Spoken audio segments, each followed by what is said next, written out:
You're listening to Ka-Pow, the pop culture podcast. Comics, television, movies, and more. If it impacts fan culture, we have something to say about it.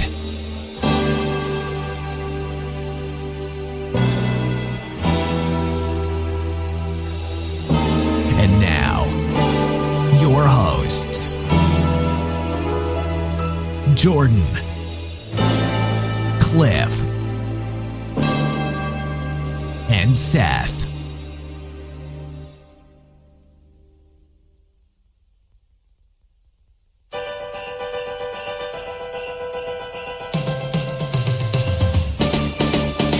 Hey everybody, Ka-Pow, the pop culture podcast is back again. My name is Jordan Lowe.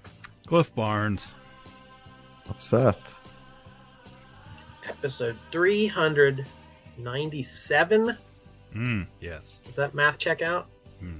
Yes. 397. Who would have ever thought? You have that one humble. circled. You had that circled on your calendar. Like, man, 397. That's right. It will never happen. Humble beginnings and a humble middle, and here we are at the humble end. Yeah. Just a little dream in Michael's brain. Here we are, 397 episodes later. We're counting down to the holidays. We're counting down to the new year. And shortly after the calendar turns 2024, we'll hit that big episode 400. So get ready for that. If you've been with us in any of the other big round numbers, you'll know what to expect. It'll be coming at you shortly. That's right. Are you guys in the Christmas spirit? Are you in the Christmas mood yet? As we record now, the calendar has just flipped to December. Yes, Feeling finally. holly and jolly. Finally, I have, I know, still got something to do tonight after we're done. For my birthday was a couple, 2 or 3 weeks ago, whatever. But my daughter surprised me with something, I had seen at our local Ollie's store, if you have an Ollie's. There was a Star Wars holiday special advent calendar. Of course it was, like a pop-up book for little kids, but I just thought it was cool as hell. And we were in there one day, and I was like, "Oh my gosh!" Treat look at out this. of the bowl on your head every day. Pull a new little treat out. That's right. You never know what you're going to pull out of there. Yeah. So Carly and I were in Ollie's, and I was like, "Oh, holy cow! Look at this thing!" And I took a picture of it, sent it to you guys. I was like, "This is awesome." It's for little kids. But she bought it for me for my birthday. So we have an advent calendar. We got starting today. December the 1st, I need to, it's Wookiees, and you pull it open, and it has a pop-up tree, great big tree in the center of it, and then every day you open, the little pocket there for each, they're numbered, and there's a little ornament of some sort, and you pull that out, and you hang it on the Wookiee tree. I'm going to do that tonight. And... yeah, a new tradition is born. Exactly. I can't wait. But, we've been watching Carly and I have been watching a lot of Christmas movies. Nothing out of the ordinary much that we don't watch every Christmas a million times. But yeah, I'm ready for it. I got my lights up, my tree up, ready to go. And, which brought me to think about, what are we going to do tonight? What are we going to talk about? So I thought, well, maybe I can find a short, yeah, you know me. You down with KPP? Yeah, you know me. What the hell is wrong with you people? You know me. What's wrong with you? What is wrong with you? You know me. I hate so much about the things that you choose to be. You know me. You don't know how it feels to be me. If you don't know me by now. Why are you the way that you are?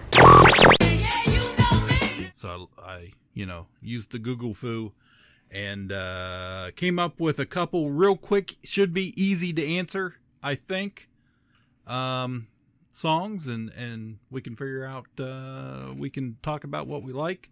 Christmas stuff. No, the first one. What's your favorite Christmas song?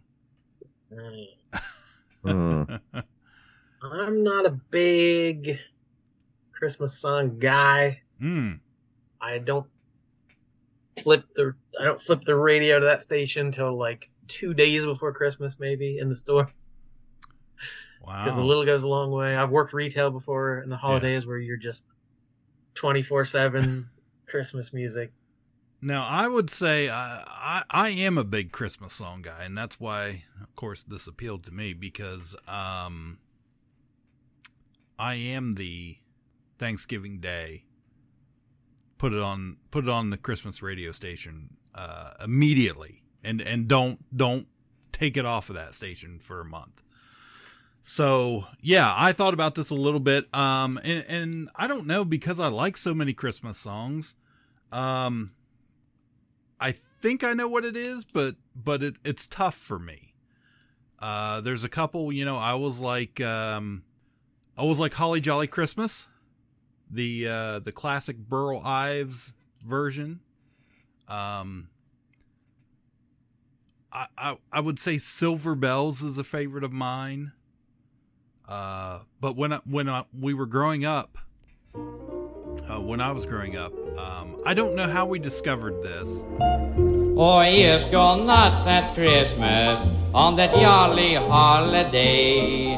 I'll go in the red like a knucklehead, 'cause I'll squander all my pay. Oh, ears go nuts. I think it was on accident. But we had a cassette tape. We had a lot of Christmas cassette tapes back in the day. And it's one I think my dad bought, and it was like a jokey album of silly Christmas songs, off the wall stuff. I think there was like some Ray Stevens or something on there as an example. But I don't even remember the guy that sings the song, but the song was I Just Go Nuts at Christmas. And we thought that was the funniest song we'd ever heard. And it's like a polka song and from the probably 50s. And we would play that over and over and over again. So that's probably pretty up there for me. But I think if I had to pick just one, it's probably Silent Night for me. It's not one I listen to over and over and over again, but it's a song when I hear it, I always kind of take note. I'm like, oh yeah, that's the good stuff for me. So,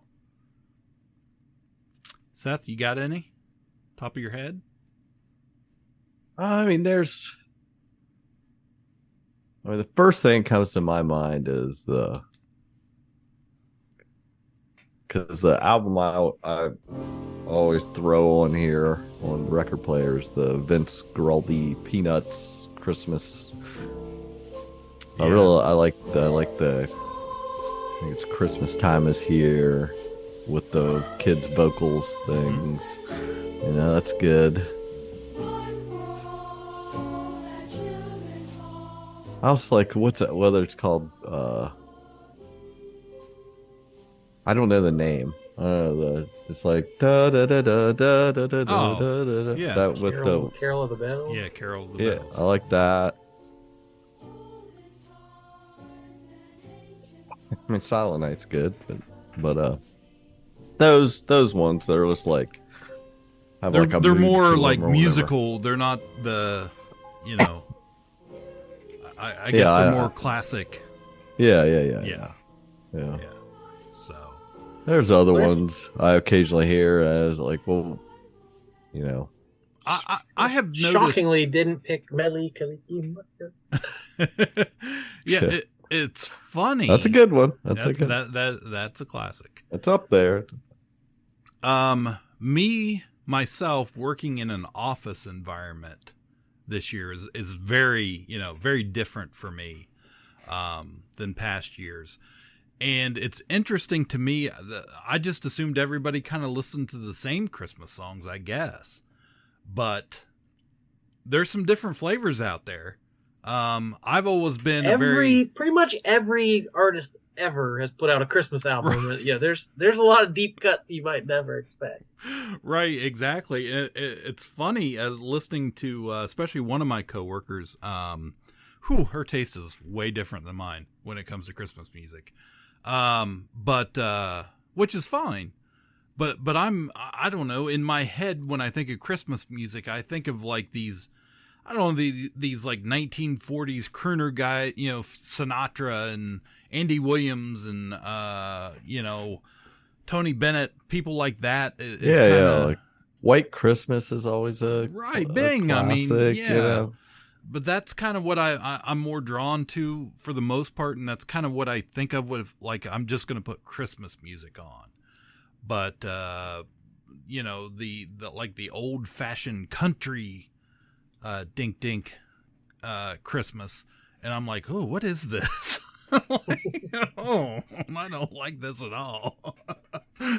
So I like the classics. I like the Elvis songs. I like the Beach Boys songs. I like the stuff you're gonna hear on Mix 100 on Christmas Eve. My tastes are not super deep, but there's one. I'll throw this out for Justin. There's a song we learned in our Spanish class in high school called "Are Borriquito."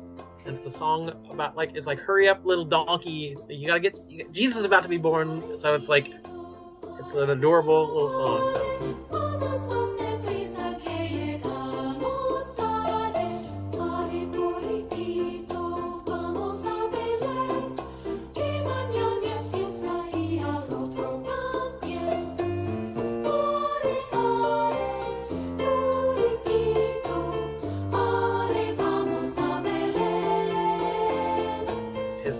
If that's his favorite, but yeah, some love for Are Borriquito. But I just off the top of my head, if I had to narrow it down to one, I would probably go with Darlene Love, Baby Please Come Home. It's Christmas. That's I love the Motown Christmas song, Jackson 5. That whole little soul in your Christmas. I like that.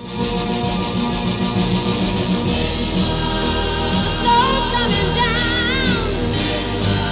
I'm watching it fall. So that Darlene Love song, her voice is amazing, and that song, I can always listen to that. That's good.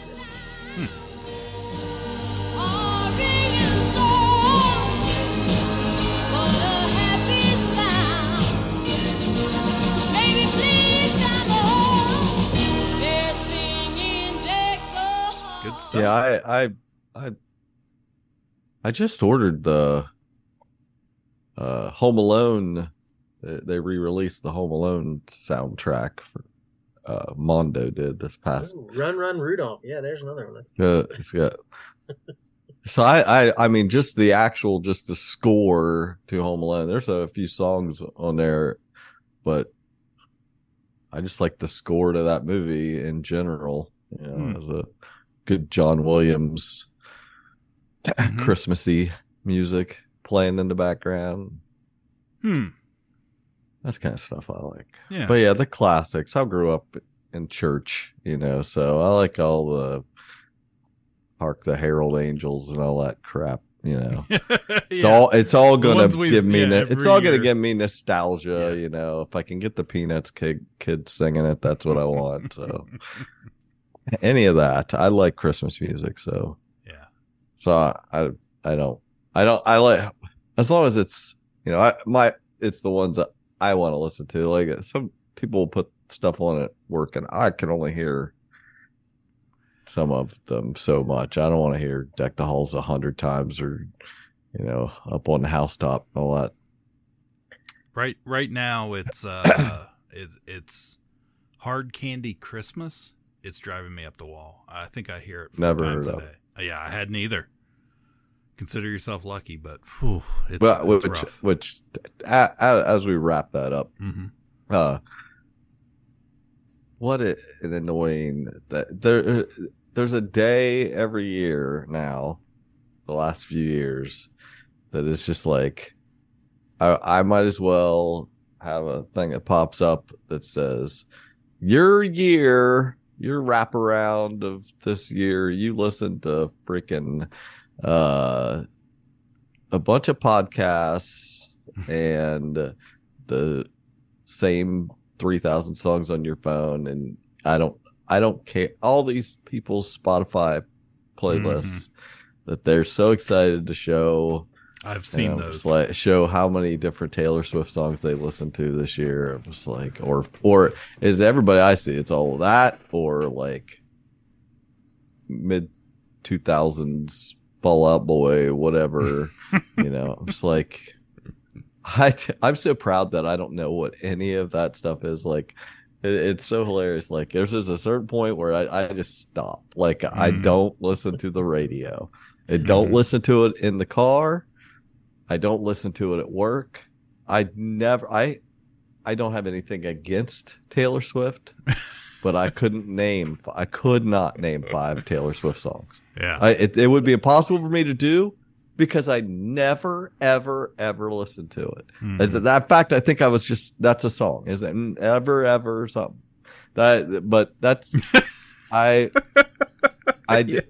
Close. But I do. I'll have it on I don't have anything against her, and I know who she is, and she, all that. I'm not oblivious to her, but I seriously couldn't name 5 songs, and she's everywhere. And I'm just like, it's not like I've had some people say, "Oh, you just don't know yet." I'm like, where do you think I'm hearing it?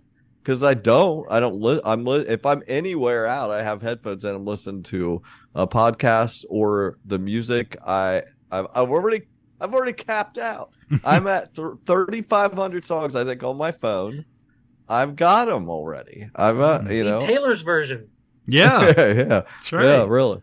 Yeah, I'll have it on the pop station sometimes at work, and like I don't listen to it. Like it's just noise. But I'll occasionally stop and hear a song, and I'm like, that might be Taylor Swift, or that's probably Taylor Swift. I bet, like, because I'm like you. I don't know. Yeah. I know the songs, or I can. Oh, that's that song, but I don't know anything about them. Exactly. Over Thanksgiving, my nieces are Swifties, and the one I'm just pretty much out of the blue was like, how many Taylor Swift albums can you name? Albums, so let's see. Like in 1989, she's like, whoa, good job. And then I just started making them up. I just started guessing. And I was cracking her up because I was just saying the most random things. Like, that's I failed her quiz horribly, but I made her. Right. It's just like, it just cracks me up looking. I really, honestly,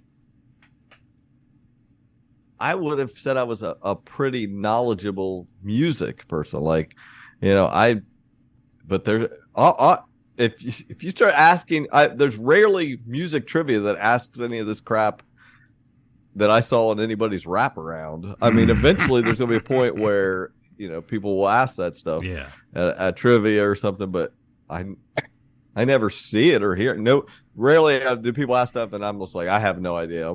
But they're not asking about anything I saw this week. Like tons and tons of stuff I never heard of. It finally got to the point, where like the Saturday Night Live musical guest, like once a season, I'd be like, I don't know who that is. And now it's 90% of the guests. Well, honestly, most of them were never. It usually is somebody that isn't anybody anyway. They always got random people, so who would freaking know? It doesn't matter. I just thought it was so funny. I was like, oh, look at all that. I love Weird Al putting his thing. He's like, wow, I looked all you people that I just want to thank you. So all these people post many thousands and thousands of minutes they listen to my stuff, and I made about $12 off that. So I could buy a sandwich. I just want to thank you all for that sandwich. Good sandwich. Just making fun of it. It's like, you don't buy my music, don't do any of that. Just get it all free from Spotify. Listen to it. I get nothing. Yeah. Which I do. I don't even know how that all works. That Spotify just gets to make hand or fist and off of these people's music, and they don't get anything. Yeah, it's definitely a different scene. I just don't listen to Spotify. I know that is a thing. That's Jesse is close to being one of us, and he's that. I don't know when. How could he listen to that? He listens to I know he listens to podcasts on at 800 speed, but can you listen? Does he listen to music like that? I don't know how you could. Everyone sounds like the Chipmunks. I don't get it.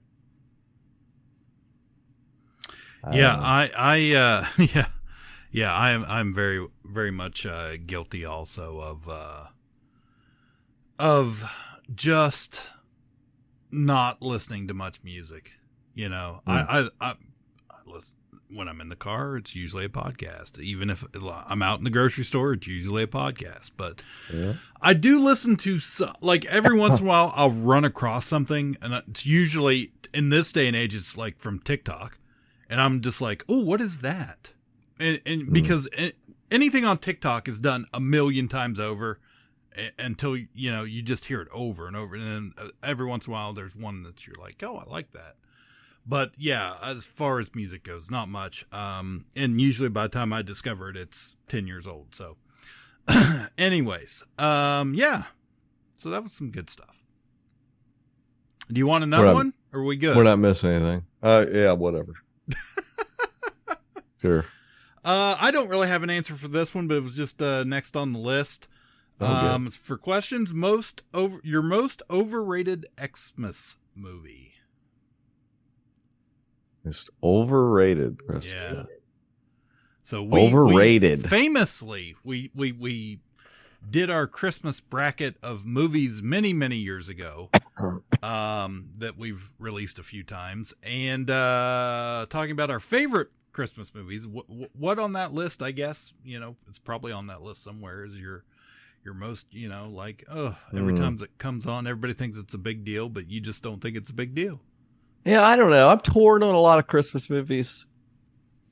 I don't know. I don't even remember where we necessarily put everything. I always think, like I just mentioned Home Alone, I always think how everybody when we did that, I feel like I was surprised how much nobody likes of who we were, of you guys or whatever, nobody liked Home Alone, if I recall, and that's probably my favorite Christmas movie. Like that John Hughes feel, and I love Home Alone. I have such great memories of watching it with Nick, watching it with my nephews. Just like, I just think it's a great movie, and so it wouldn't be that, is what I'm saying. But I'm surprised how I feel like nobody liked it when we talked about it. But I don't know what I'd say is overrated. Do I think it's overrated? Maybe, I don't know. But I don't think of something that I hear talked about all the time or anything. So Love Actually used to get a lot of buzz. I think that's I don't care about Love Actually, but I don't know that it's that people talk about it anymore. Yeah, that was I hadn't even seen Love Actually until after we had done that episode. But yeah, Home Alone, it's a movie I really liked at one point. I just feel like maybe it didn't age that well. But I don't hate it. If I was going to say anything, it's probably like some of those newer things like Bad Santa, stuff like, newer. Yeah. Well, I hate to be that guy. It's like, well, kids movies when we were kids are great, but kids movies nowadays suck. Like, but I'm thinking, like, all these new animated movies, I don't know, they all just seem kind of lazy, and like they're not going to be that perpetual thing. No, they're going to be. Buy Christmas ornaments of when you're in your 40s. Right. That stuff you really cling to. I can't think of a modern kids movie that's like that. Maybe since Elf probably is probably the last one, but that's honestly, now 20 years old. I wouldn't say it's overrated, but like I'm not. I for the nostalgia and a few quotes and things, Christmas Story, great, fine, but it was always on 24 hours a day or whatever, and I was never going to sit down for one of those hours. Like, I'm not a Christmas Story fan. Like, I feel like there's a lot of dead air there. Like, Yeah. But I mean, it's not in my top 20 freaking Christmas movies, but I don't dislike it. I like, I went to the Christmas Story house and all that stuff. There's things I like about it, but like, it's a little overrated in my book. Like, you know. I was leaning toward that same answer because that's not one that's on my yearly watch list.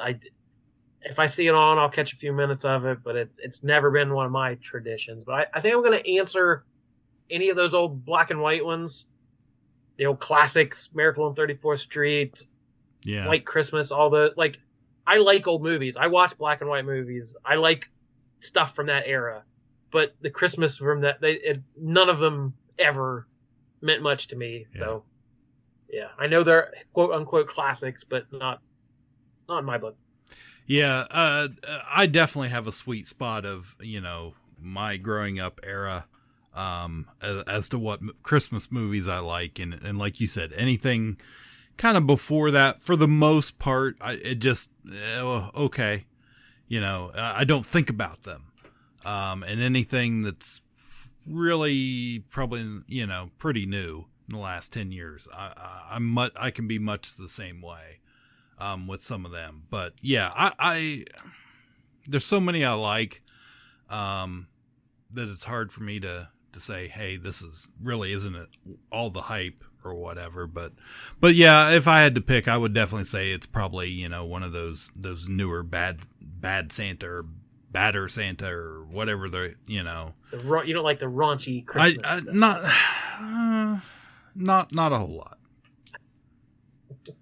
Yeah, I would agree. It's not something I go back and watch, but I don't know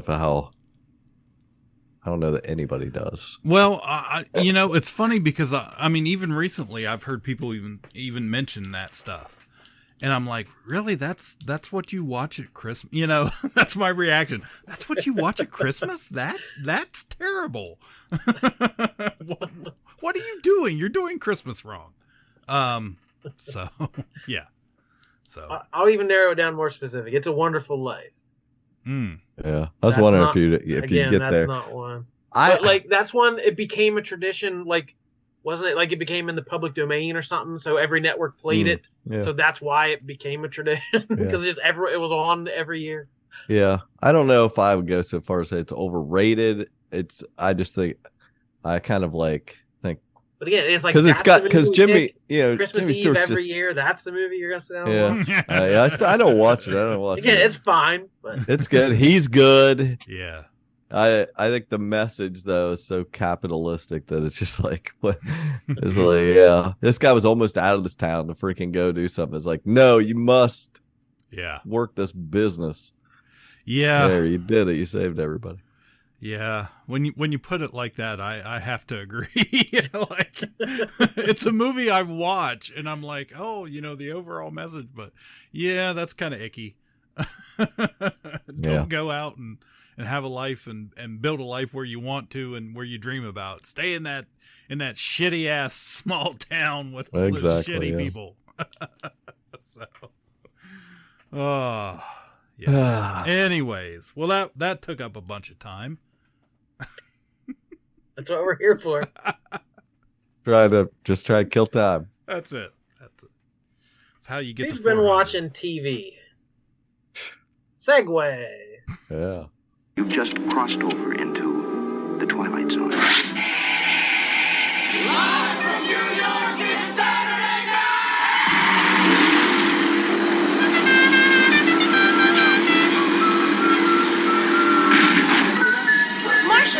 Marsha. Right, yo.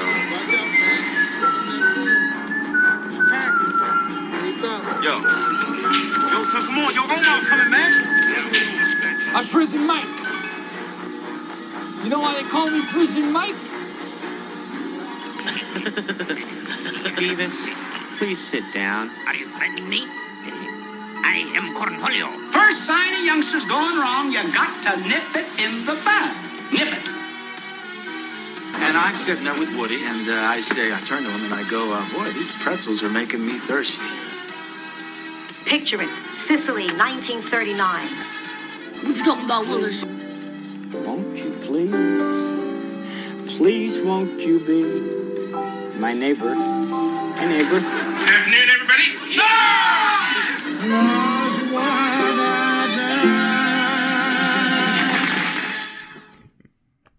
I signed up for the Black Friday deals. Hulu had a deal, and Paramount with Showtime had a deal. So I'm gonna have a lot more TV to watch. I was getting a little nervous. Things were winding down on the old regular network, so I'm gonna have quite a lot of streaming to do here coming up. Yeah, I caught that Hulu, even though we already had Hulu, I caught that Hulu deal with the $1 a month or whatever the heck it was for Black Friday, just to get a little cheaper price.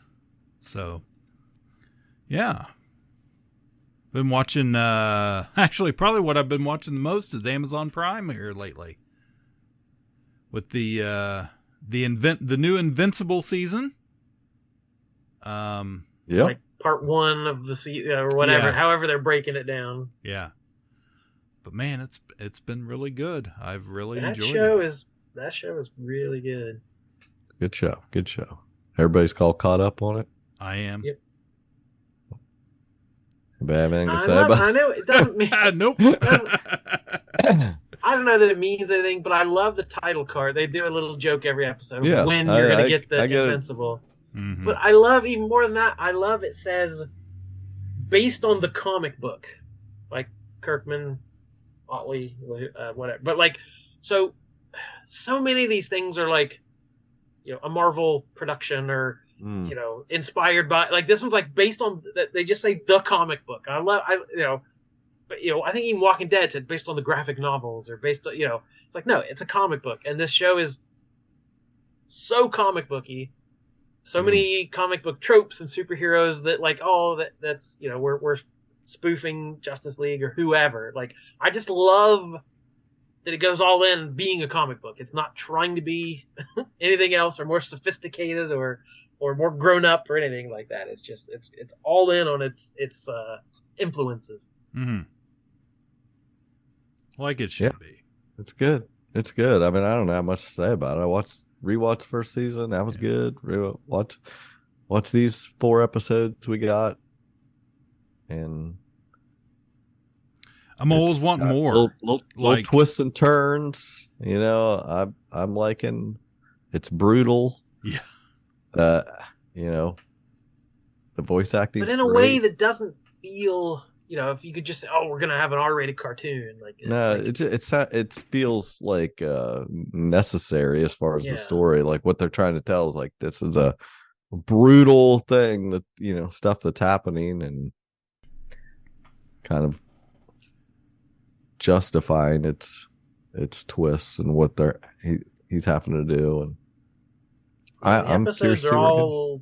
40, 50 minutes or so, but I feel like they all should be longer. Like I'm never ready for it to be over when it does end. Yeah, that's the way I've been for once. Cause I've been, I've become pretty much an advocate for the week to week series. I don't need them all at once, but this one, I'm like, oh, I don't want to wait on this one.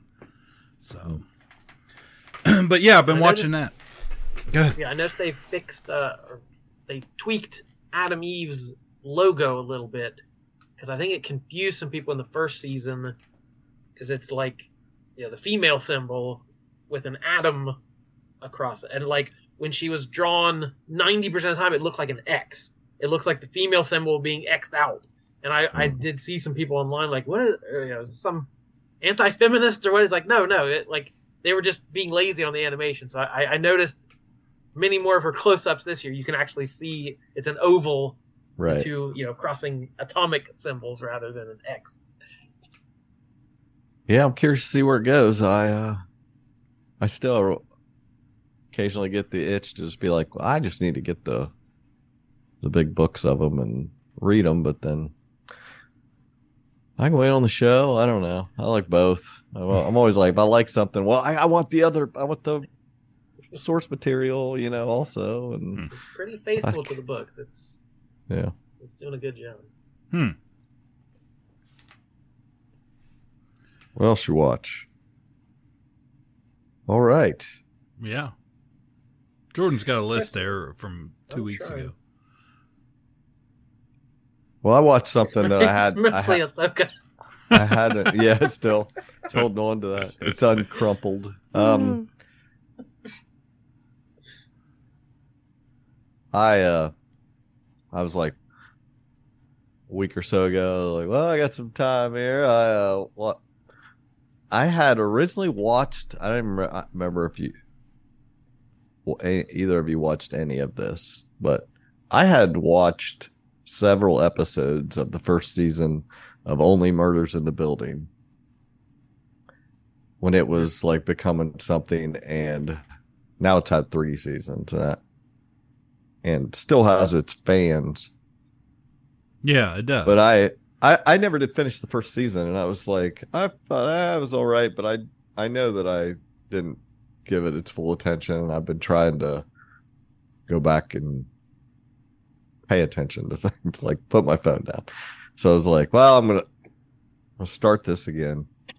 I started over, and I've watched the whole series.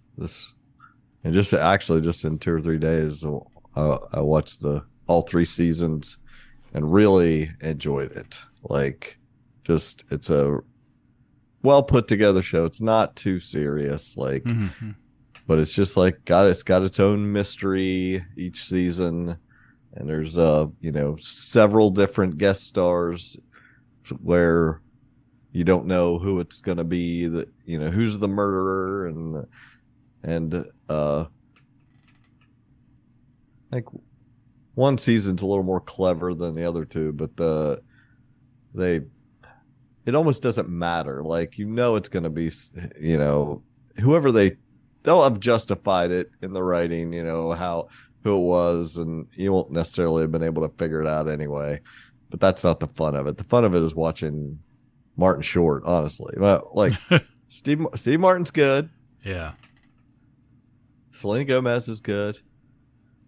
Martin Short is what is worth the price of admission. Like, I could just watch him.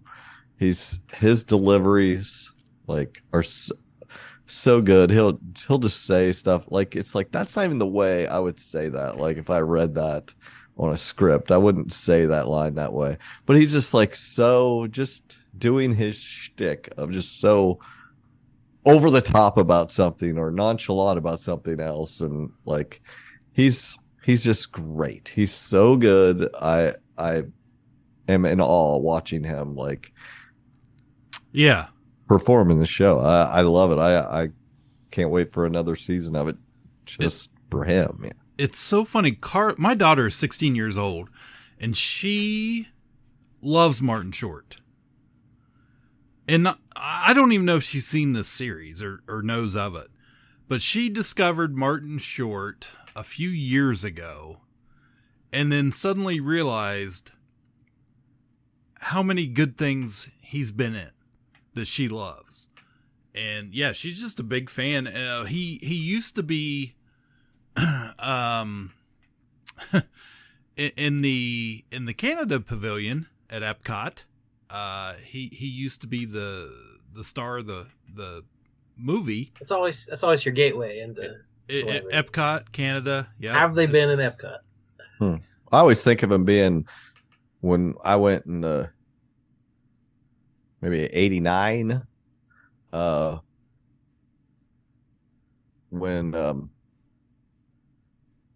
anyway, whenever it's still MGM, Hollywood Studios, and him and Chevy Chase, doing the sound effects thing. Yeah, where it went in. I was one of the people that got to do the Foley. Yeah, where they and I don't even remember if it went down like this. I remember there was like a short movie they showed us, and they had like the sound effects stuff sitting there, and then they had asked for volunteers, which I volunteered for everything. And I remember going up there, and they played the movie again while we did the sound effects. Right, what correct. we thought how they were doing. We did it while you had to recreate what was. Yeah. Right. Yeah. We did that. And then they said, okay, now we're going to play it with your sound effects. And so they showed the movie again with listening to our sound effects, our clusterfuck. But the ending was different this time. Yes. So in that, before the thing starts, they're kind of, if I remember correctly, because it's been a few years, but they would kind of warm up the crowd, the audience also. And what they would do is you would do different things, and they would say, tell the crowd, yell, whatever. And there were several things, as I remember. And one of the last things they would go, okay, now everybody in the crowd, put your arms up and say, look out. And everybody would go, look out. And that was, they would put that in that audio into the end of the movie, and it would change the ending. Oh, so, yeah. That sounds right. That's freaking a long time ago. Yeah, the Monster Stage sound show with I with can Martin picture Short being there. and Chevy Chase, and somebody else. I can't remember. there was somebody. It was pretty great. Yeah.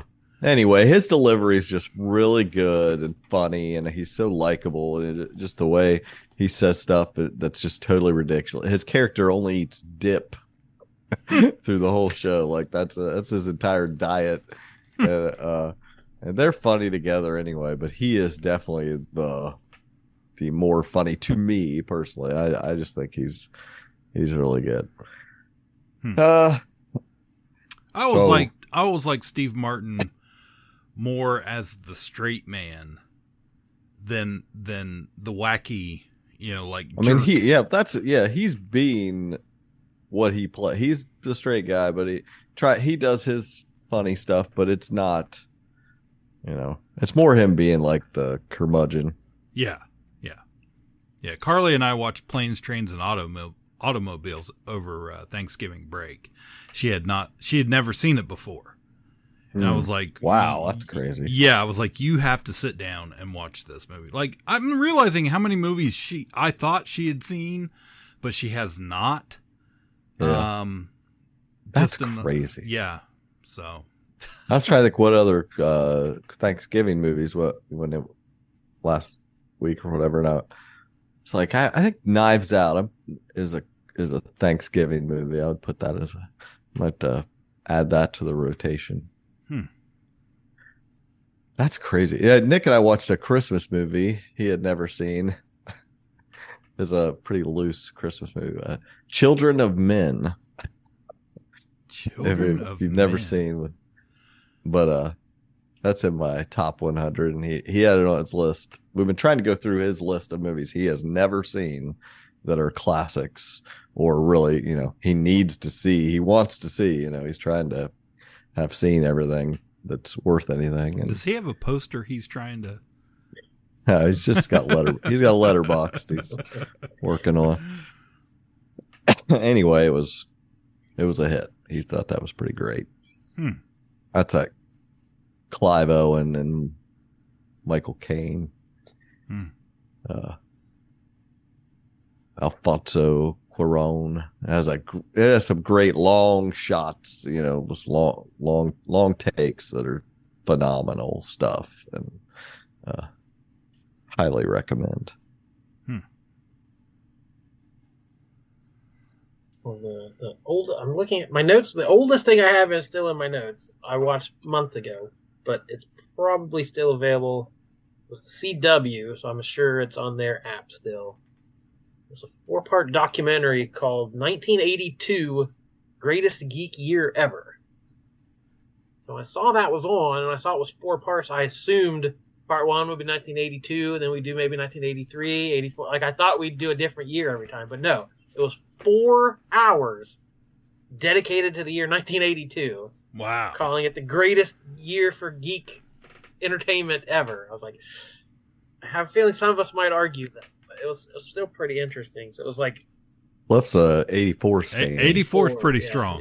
Yeah. But it's one of those talking head shows where it would show clips up, people talk about it. Like I said, I will watch any of those if I'm even remotely interested in the subject. And this one was good. So it kind of gave the idea. This blockbuster era started with Jaws in 75, obviously, and then Star Wars in 77. But like, it took a little while to catch up for everyone to figure out what to do with that. Like, oh, these are what movies could be now. So like, they're saying by 1982 they kind of perfected that idea. E.T., Blade Runner, Star Trek II, Tron, Fast Times, Conan, Creepshow, Poltergeist, Dark Crystal, Road Warrior, First Blood, Swamp Thing, The Thing, and Beastmaster. They even gave some time to Beastmaster. So I would hope so. yeah, It's the number one movie on that list. Wow. they talked to William Shatner and Keith David and Ron Howard and Roger Corman and Dee Wallace, and Mark Singer was involved. So they gave the full Beastmaster Heck treatment. yes. Never go full Beastmaster. You want to talk about overrated movies? Let's talk about E.T. That is an overrated movie. Controversial. I would only, agree as far as people put it like number one of his movies. No. That's crazy to me. Yeah. But people are super nostalgic for it. Like, not I. It was never high on my list by any stretch. Yeah. Jordan, are you watching Fargo season 5? Fargo's back. I've seen the first 2. I've seen the first 3. I haven't seen the most recent one. It's great. It's back and better than ever. Forgot the show existed. Yeah.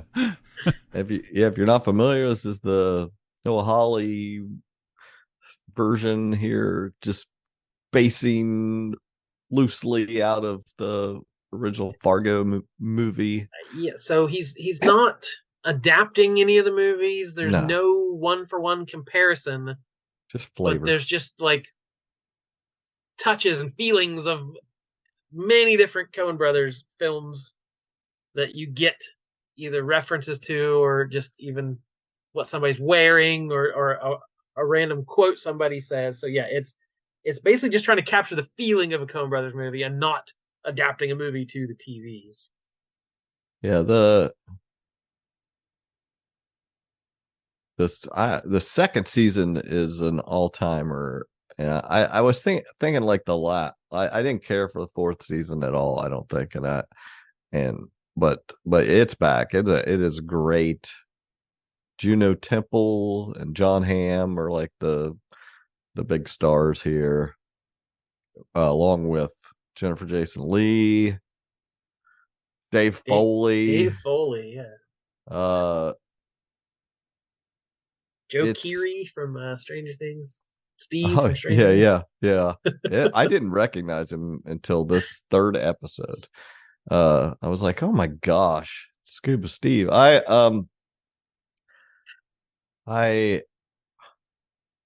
think it's really good. It's definitely got some takes from other things, but everything does nowadays. I don't know, it feels like it's like about what's it mean to be a wife. This whole thing. If you look at all the wives in this, you've got the one cop is a wife, which kind of gives you those original Fargo vibes. She's a good cop. Her husband's a schmuck who's not really contributing. And this one's set in 2019. The other ones have all been set further in the past. Yeah, this is contemporary story. Yeah. So which does kind of give you that again, because there is like a little comment about they're taken away or whatever, and it's like that poor white guy. Why isn't my wife doing what she's supposed to be doing? And it's just a lot of that, and what if your wife is uncontrollable here? It's good. It's really good. I wouldn't want to spoil any of it. I thought it was great. I'm super into it. I've never seen Ted Lasso, but I really liked Juno Temple here, and she was really good in that The Offer, the Godfather. Yeah, she was great. She's great. I'm becoming a fan, even having never seen Ted Lasso. I'm becoming. Yeah, I remember in stuff years ago, but yeah, she's great in everything I see her in. So this is definitely she's stretching out here, doing some of her best stuff. And Jennifer Jason Leigh is like playing a crazy character, like insane. Dave Foley is insane. He's got an eye patch. I mean, like, what are these people doing? I want more. Speaking of a great straight man, that Dave Foley is, he plays it very well. It's very unflappable. John Hamm is like, well, even that's I just thought of another wife thing like that. I think in the first episode he's telling this, dealing with a citizen, like you just need to tell how to treat her husband and all this, and I'm just like, yeah, there's some pretty sketchy vibes in this show of a lot of people, how a wife should act. And so curious to see how that all plays out. But yeah, Jennifer Jason Leigh is the craziest character in the whole thing. Whatever accent she's doing, I don't know. Good stuff. I've got to mention one of probably the most in the zeitgeist show I watched is that Squid Game thing on Netflix. We had Squid Game a couple years ago. Was that when the I haven't heard when that came out, it was everywhere. I haven't heard too much about this follow-up. I didn't even realize it was out. Which reminds me, like, it's crazy that original Squid Game was such a huge hit, and it was basically a scripted. It was acting like it was a reality game show thing, but it was scripted. It was a show, it was a regular show. Yeah. It was, and so to watch this, where it's basically real people playing the Squid Game games as close as they can mimic it, it's almost like, it's always interesting to me because I respect both genres probably more than most people. I really respect the reality genre of like how real people react to these things. Like the real people are playing these games for millions of dollars. People can be cutthroat and do crazy things to win. And it's like they just wrote the original, and yeah, there was twists and turns, but you just wrote it. You wrote it to be that way. This is how real people are just making these decisions, not how you wrote it. So it's like it's equally exciting how someone might choose to handle something, when it's all or nothing. You lose a game, you go home. But they're really mimicking. If you guys watch the original one, Mr. Beast kind of took a little of the gas out of this, because after the original Squid Game, he did his own Squid Games. He basically did what this show's doing, and got a bunch of people and played out as close as he could the Squid Game stuff, which I watched. It's the only Mr. Beast thing I've ever seen. And it was fine. But this is good too. It's like there's been some trending things and stuff about it, but I've watched all the episodes released so far. They're down to 3. It'll be over here in this week sometime, but it's interesting. They just, instead of like in the original one, if you screwed up or whatever or lost, you got shot. It was this one. They have squibs from the movie. So they just activate it and it acts like they got shot and the person lays down, whatever. But just it's kind of interesting how they do that. Good, but Squib Games. Squib Games. That's right. That's what they should call it. That's good. You did it. Thank you.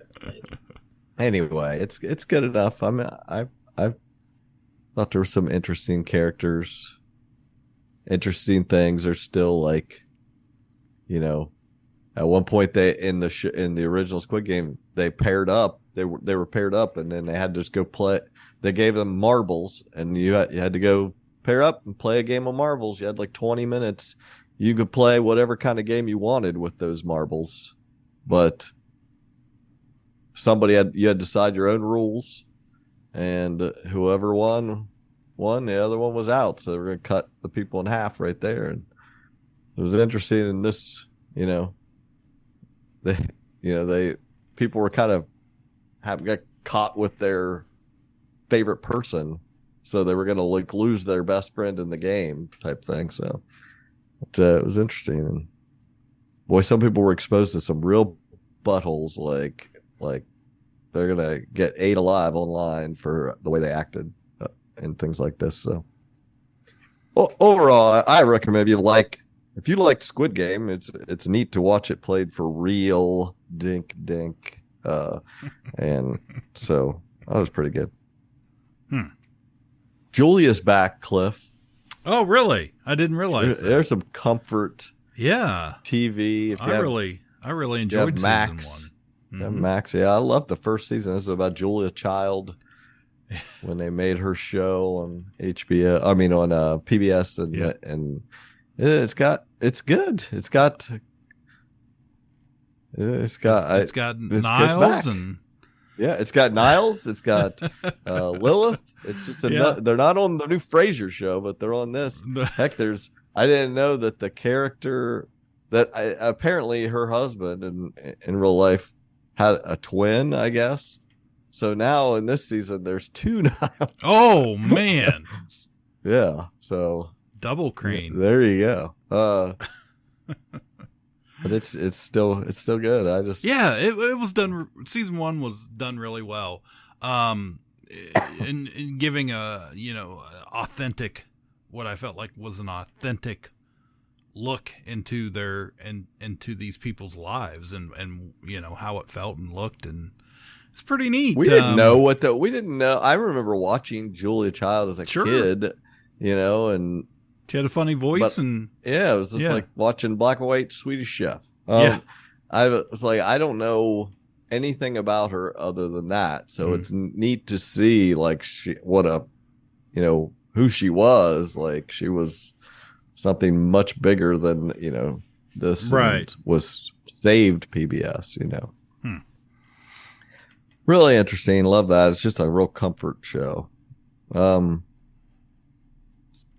Not a comfort show. The Curse. I'm sure Jordan will watch this if he hasn't watched any of it yet. In my queue.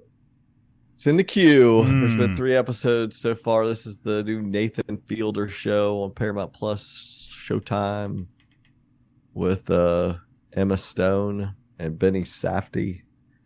It's the cringiest thing Nathan Fielder has done so far. I don't know if they're ever going to get there for me. It's just, so far, it's just cringe and like uncomfortableness and like setting up this whatever. I don't know. It's just like the whole idea is like they're playing husband and wife. So it's not like, he's always been like reality type stuff, and I loved.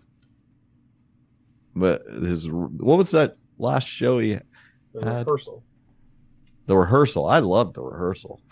This is a scripted thing, and their husband and wife trying to have a HGTV show, and they kind of go to this town and they make their self-sustaining homes, and they're trying to basically draw people in to buy properties in this town that they apparently own a bunch of property in.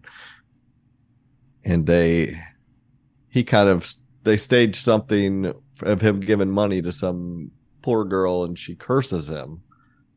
And it turns into, did she really curse him? Like, is this a thing, But it's just, so far it's 3 episodes of on and on and on of not so fun. I know that Emma Stone's getting a lot of raves about it, but she's good in it. I don't know it's not blowing me away. She's good. I think Emma Stone's good.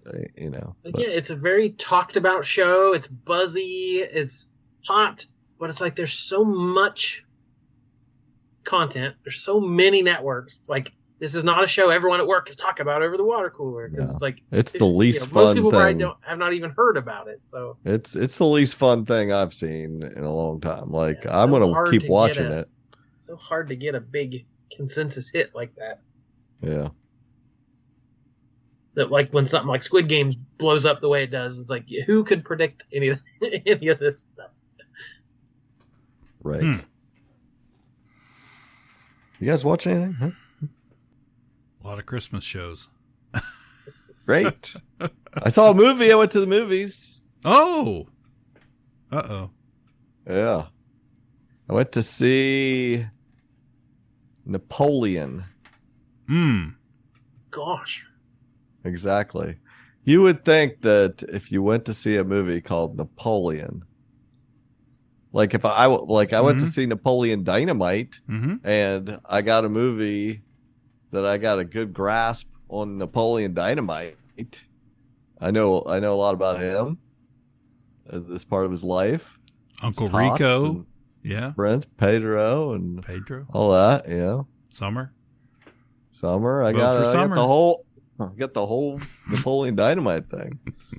I went to see Napoleon, and I don't know if I know anything new about Napoleon. Like, really, Ridley Scott just doing whatever the hell he wants to do. Like, it was. I don't know. It was perfectly fine. It wasn't that it wasn't entertaining here and there, but it was just I don't know anything more than when I walked in there. I had seen some criticism, basically coming from the French people, that the movie itself was very pro-British and anti-French culture or history or something or other, and I was just like, I was kind of like you. I was like, I don't know a lot about Napoleon. I don't get that. I don't think it was pro anything. It was just silly. He acted silly. He's way too old for the part, as far as I can tell. I don't know the history. I wasn't sure, didn't get much of it in there, and but like, I mean, you literally. I don't mind, like, when I watched Napoleon Dynamite, I didn't get Napoleon Dynamite from birth. That's fine. I can deal with that. Lincoln was a moment in time. Okay, Napoleon Dynamite was too. This is like a little too. I mean, like, we start Napoleon, he's already a general, and even Bill and Ted taught you the water slide. Right. Yeah. We could have used a younger Napoleon. Maybe I'd been more impressed. I don't know. And it's tough to do accents too. I'm not a stickler about this. Obviously, they weren't going to have subtitles for this movie. People weren't going to be talking French. So, like, everybody was talking with English accents as French people. And except for him, he didn't do that at all. He talked like Napoleon Dynamite, basically. He was just like talking like however he wanted. Like, it was just, it didn't match it. It didn't make sense at all. You can't cage him. He's gonna do what he wants. That would have been a better concept, I think, for the movie, if they would have got Napoleon Dynamite to play Napoleon Bonaparte and just beat Napoleon Dynamite throughout history. I mean, that would have been better. I think that's what they were going for.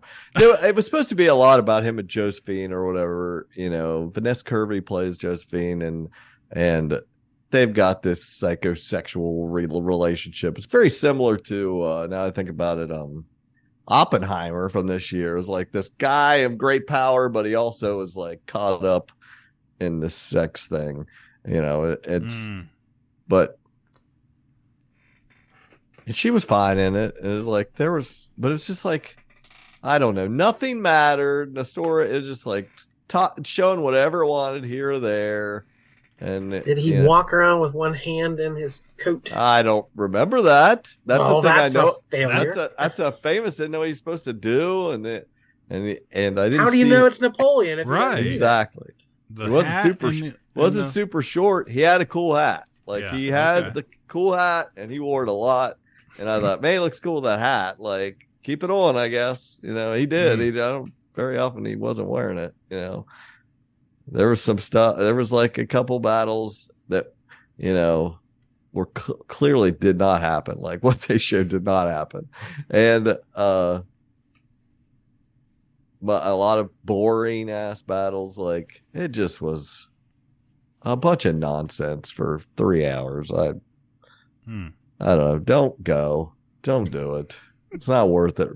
How old is Ridley Scott? He's like 118 years old or something. Does anybody know how old he is? Like, I appreciate what he has done. He's done a lot of great stuff. But somebody get this guy focused here. He's not taking any shit either. They don't care. He doesn't care what anybody thinks. Don't tell me you don't like this. He just did whatever the hell he wanted. Man. This one's going to come in on the bottom of the lists for your Poobah Awards. Yeah. Oh, yeah. I watched The Killer on Netflix, the new David Fincher, one of my favorite directors. Had made many of my favorite movies. It's got Michael Fassbender as a assassin. It's slick. It's really great movie. I loved it. This gets to mixed reviews, but I thought it was just a excellent watch. I enjoyed the whole thing. Just a great Fincher movie. It's not, you know, he's got a lot of great movies. It isn't up there like that, but it is a great installment in his library. So I heard it's not like an action movie about an assassin or anything. I heard it's kind of different than what you might expect. That it's like a guy philosophical. It's a guy that is like he's got a code, and this is how you do it. And it's like, I mean, it seems like every assassin does. Every assassin's the perfect assassin, you know. Well, the good ones, the ones they make movies about. Right. It's basically is like in real life, assassins are some freaking jerk off that'll do anything for money. But this guy's like, you know, of course he's he knows exactly what to do. It's just he doesn't always do it, you know, that type. So it is a neat little twist on that. Like he is great, but he's not perfect. So I really liked it. And there was a lot of good quality stuff there. The very first thing I watched when I signed up for Paramount Plus was the new Teenage Mutant Ninja Turtles Mutant Mayhem. We both liked that, right, Cliff? I love that. Man. Yeah, it was really good. Everybody mentioned that in their coming up, whatever, our movie preview we do. Yeah. Like, of the movies coming up this year. I think everybody put it in their wanting to see list. I know you guys both went to the theater and I didn't. Yeah, a couple things of like you guys were like, Jordan, you guys. I was like, and it wasn't in my anticipated list. Oh, several of you put it in your summer box office list. I didn't put it in that. I didn't even go to the theater to see it. I loved it. I thought it was great. So yeah, you guys were completely right. Yeah, I thought it was a great modernization. I love the actual teen voices. I love the way they let them talk over each other, and like the humor that created, and like it was actually funny. Like it wasn't forced teen. Hello, fellow teens. Like it actually felt like teenagers talking to each other, and the animation was that kind of scuzzy, uglied up stuff, but the way they choreographed the action and, you know, sliding off buildings and car crashes and, you know, spinning on their shells, and, you know, it was really well made and just fun. A fun new version of a classic tale. Great villain. Yeah, agree. Yeah. Great twist of not being against the bad guys. Yeah. You know, that was like you're like, oh, they're gonna fight them now. Yeah. You know, that was a great twist. Like I I really, really like that. I'm gonna have to watch it again. That was a movie I would not have went to the theater and seen had it not been for what? The Regal Unlimited Pass. That's right. So brought to you by Regal Unlimited Pass. That's right. Yeah. Because if your town only has one theater within a 50-mile radius, go Regal. Oh my gosh, Cliff. If you don't have any other choice, make it Regal. Yeah. Cliff, you got me to join that Mid-Ohio Valley thing on Facebook. I wish I never did. Like I saw where I ended up deleting my comment because I just don't even want to interact with these people. But I forgot all about that. Like yeah, where I you don't think I even read through 'em. where somebody had posted a Harbor Freight opened or whatever. Yeah, people were all excited, and you just posted. Shake my head, town without a movie theater. Oh yeah. And the 2 responses you got were so ridiculous to me. They're all idiots. It's just like, who are these fucking people that have the nerve to even speak and say the stupid Facebook. shit? They and know it's like, and then I saw that like you get points or something for. Do you get points for commenting? Because like if you click on somebody's name, it says like so many points or whatever. I'm just like, what the fuck is this? Like, I don't want. If you get points for commenting, no wonder you get stupid comments. Yeah, like I have no idea. I love reading through some of the comments because it's always my gosh the trashiest stuff. They do. I mean, lately in the last week or two, a lot of it is nice, and like the people they are kind of policing that. Like, hey, how about stop being negative about this or that? You know, and we're trying. Somebody's asking for help. You know, they need make fun food. of them for it. Yeah. You know, how about let's just answer them, you know? So I appreciate that. Like you said that. And one guy was just like, who freaking cares? Nobody was ever there anyway.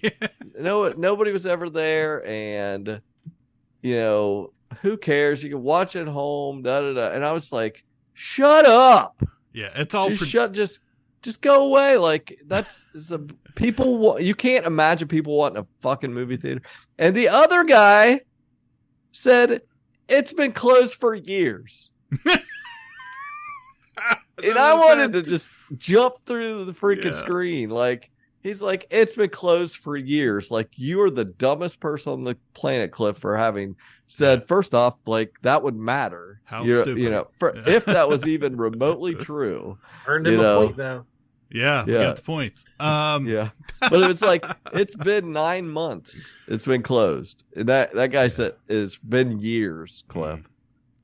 Yeah, I find a lot of those comments are you know, projection. You know, nobody went there, meaning I didn't go there. You know, it's always that or very. They were the thing is, they were all so excited about Harbor Freight.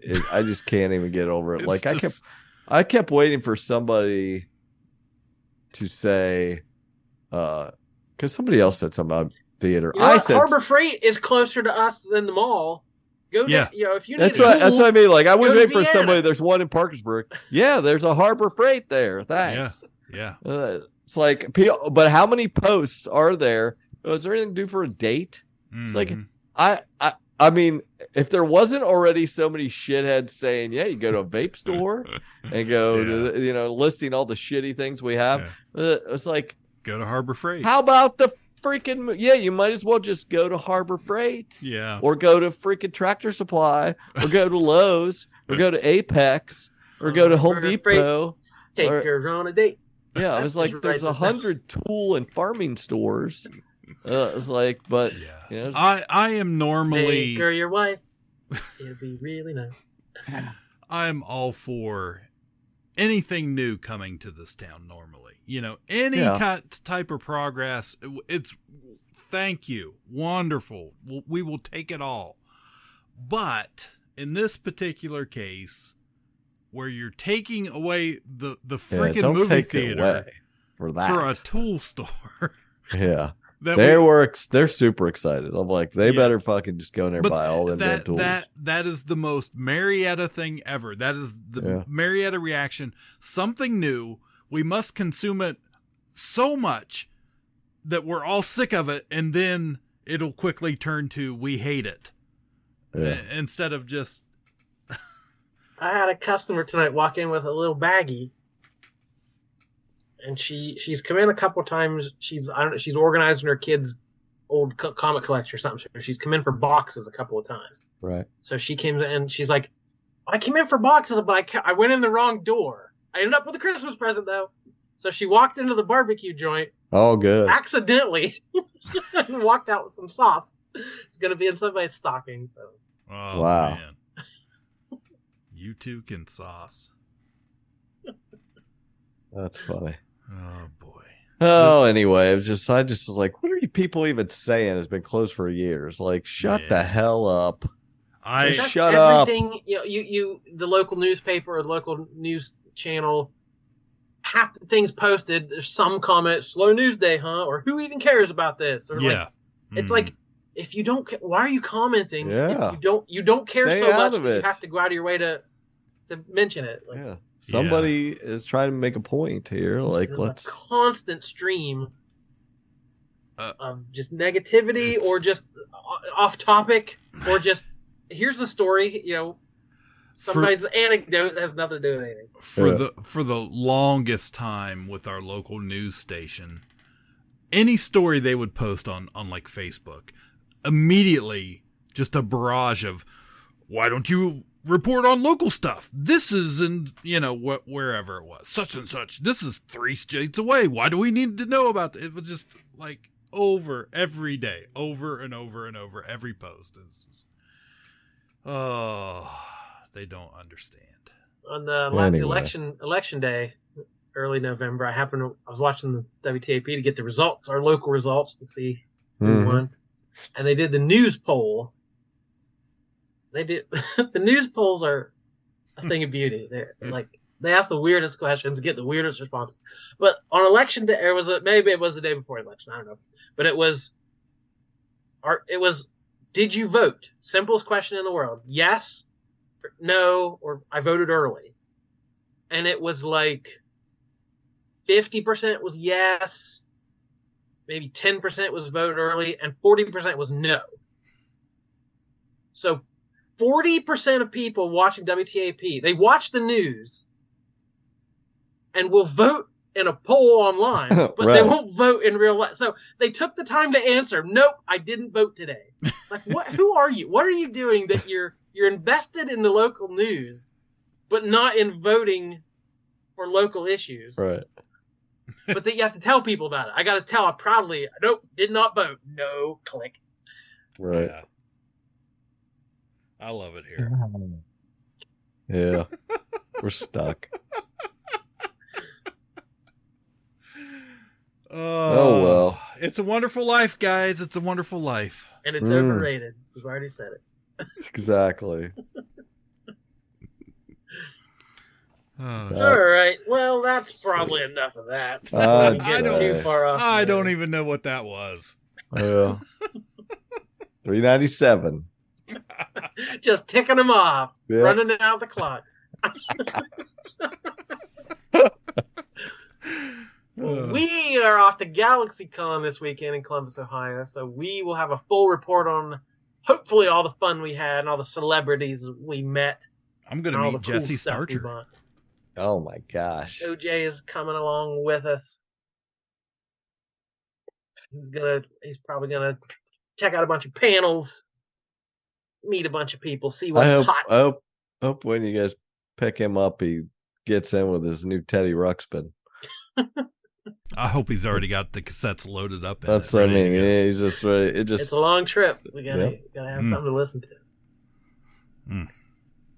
Yeah. All right, so that's coming up in the future. We'll talk about our trip to the con. We'll I don't know what we're doing, but we'll do something for Christmas. Yeah, we'll figure it out, just like last year at the 24th hour. Right. Yeah, it'd be good. Real good. That's the way we do it here at Ka-Pow, the Pop Culture Podcast. My name is Jordan Lowe. Cliff Barnes. Seth, bye forever. Ka-Pow, the pop cultured podcast, is intended for entertainment and information purposes only. Sounds, music, and clips played during the podcast are property of copyright holders.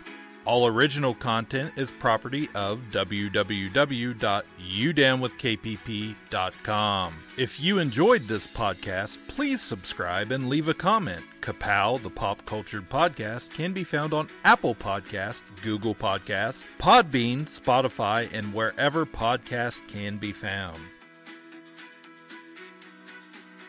You can connect with us through social media on Facebook, YouTube, at the Ka-Pow Podcast on Twitter, or email the show, Ka-Pow, the pop cultured podcast at gmail.com.